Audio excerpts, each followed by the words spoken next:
Welcome back to the Pacific Crest Trail. Look at those mountains over there. We get to climb them.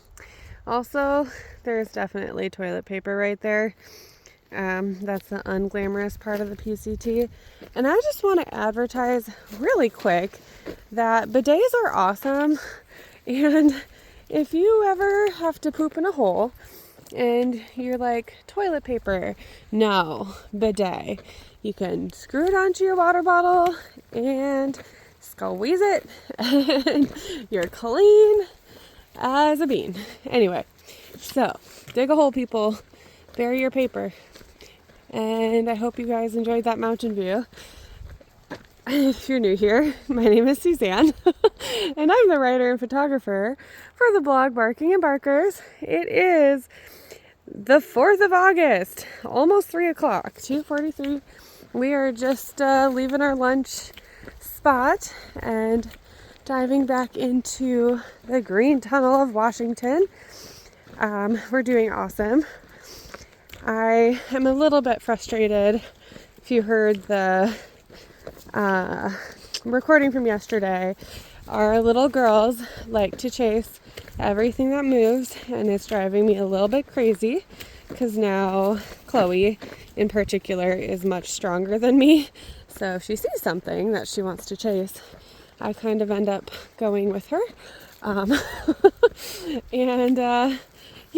So listen to yesterday's recording if you want to hear more about some of the behavior change related to prey drive. So since I'm a little frustrated, I wanted to talk about 5 reasons why I enjoy backpacking the Pacific Crest Trail with my dog.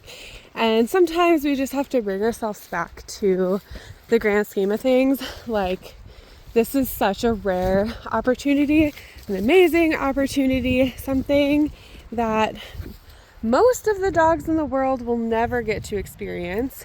And how incredibly lucky I am to have rescued a dog who's able to do this. 3, 2, 1. Okay, come on. So 5 reasons I enjoy backpacking the PCT with my dog. Number 1 is we both love to hike.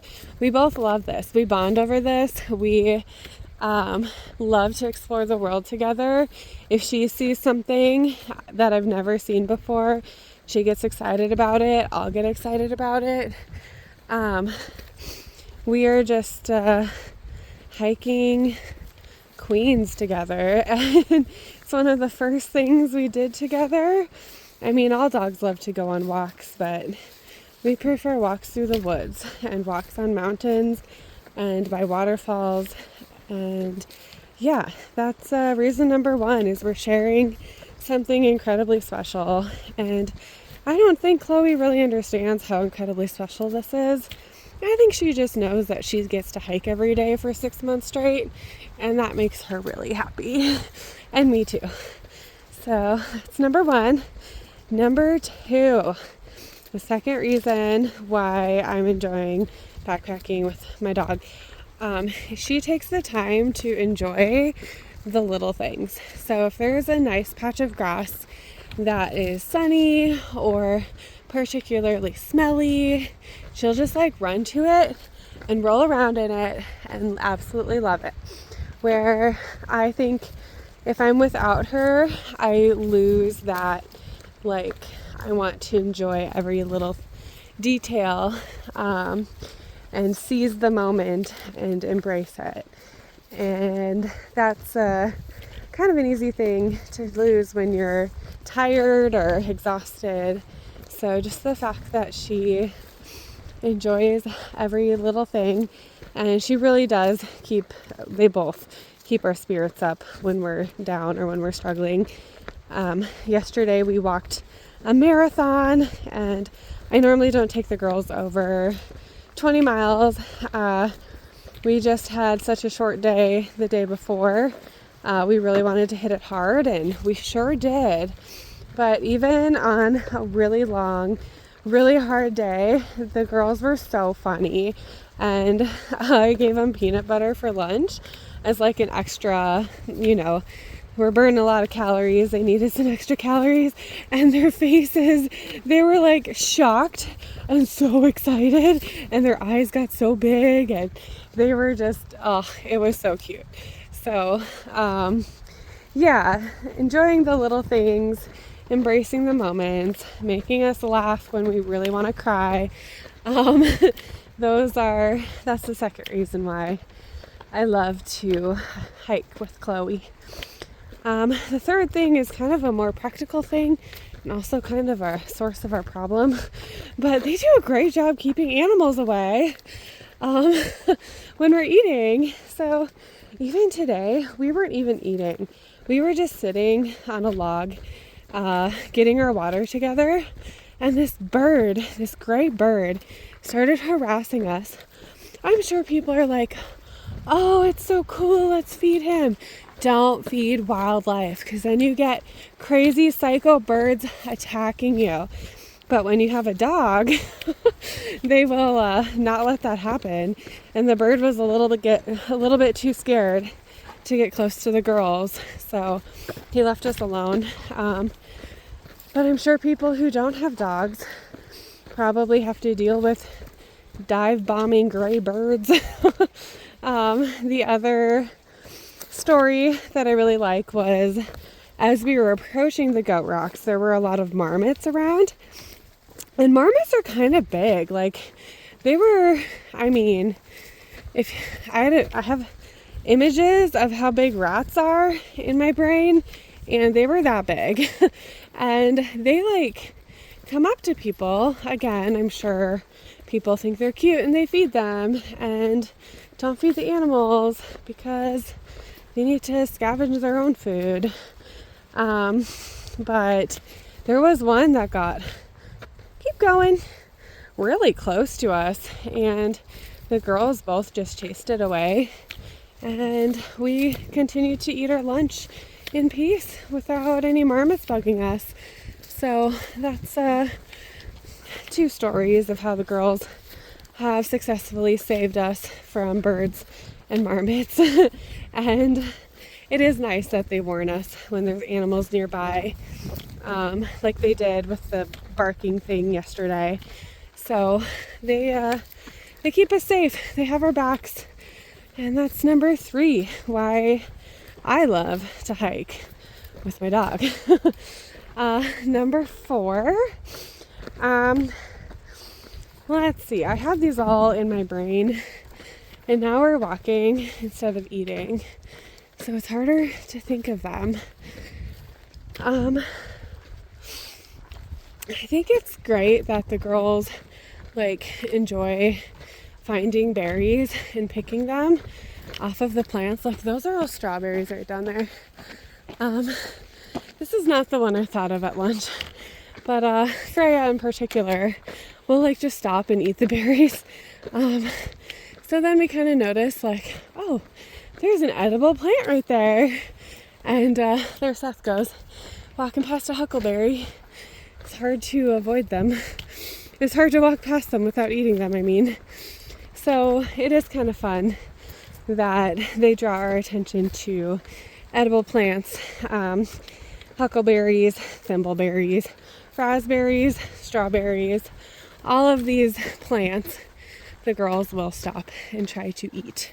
So it's kind of fun that they know that and can share that with us. We see them too. We recognize, oh good, it's an edible plant, we're good. And you know, they haven't tried to eat anything poisonous, and they usually try to get the ripe ones, so smart dogs. But yeah, that's that would be number 4. And number 5, why I am enjoying backpacking PCT with my dog. Kind of goes back to what I said first, but kind of on a different note. This is like such a rare opportunity, and to share this with my dog and to have all this time to just bond every day, it's so special. I mean, I don't think we'll ever get a chance like this unless we do another through hike, to just spend time together to savor it. So even though there are times, I think that was Many Glacier. I hope you guys got to see that. That's the mountain we get to go by. But anyway, as many moments we have where we're reminded how difficult it is to through hike with a dog. The moments of their food is heavy, we carry extra water for them, and that's heavy, so it makes the hills harder. And then they see things like squirrels and they drag us towards them. There's times when it's hard. I'm not gonna lie, this isn't a walk in the park. This really is not a walk in the park, as I'm like dying trying to get up this hill. It's a challenge, but I personally would not trade it for anything in the world. And I feel so lucky to share this with my girl and share this journey with you guys too. It's something special, and I know Chloe is a lucky rescue dog where I don't know her breed. I don't know where she came from, who her doggy parents are, but I know that she was found in a river and no one wanted her except for me. And I know that she has changed my world for the better, and every day I get to spend with her is a better day than I would have had without her. So love her to bits. Drives me crazy sometimes, but she also keeps me smiling, keeps me happy, and keeps us moving forward. So there it is. Oh, I guess that's not Many Glacier. That looks like the North Cascades, but it's so beautiful. We get to be there so soon. I'm so excited. Many Glacier is a mountain that has like many glaciers on it, and I think it's the most named glaciers in the United States on this mountain. We get to go right by it. I'm so excited. It's fun too because these are new mountains to me. I know most of the Oregon ones, but I don't know the Washington mountains. So it's definitely cool to get glimpses of them before we are in them. And I get to share it with you guys once we get in them too. So 300 miles from the border, almost to our 1,000th mile. Actually, we might have made it, because once we get to Snoqualmie, it'll be 1,023 miles, and we'll be to Snoqualmie tomorrow. So, yay! It's exciting. I think today will be the day that we hit 1,000 miles, and I'm so excited. So, just wanted to share that with you guys. 5 reasons why I love to backpack with my dog, and 5 reasons why backpacking the Pacific Crest Trail with your dog is awesome. So, Chloe likes to say, happy tails and happy trails. Until next time, cheers.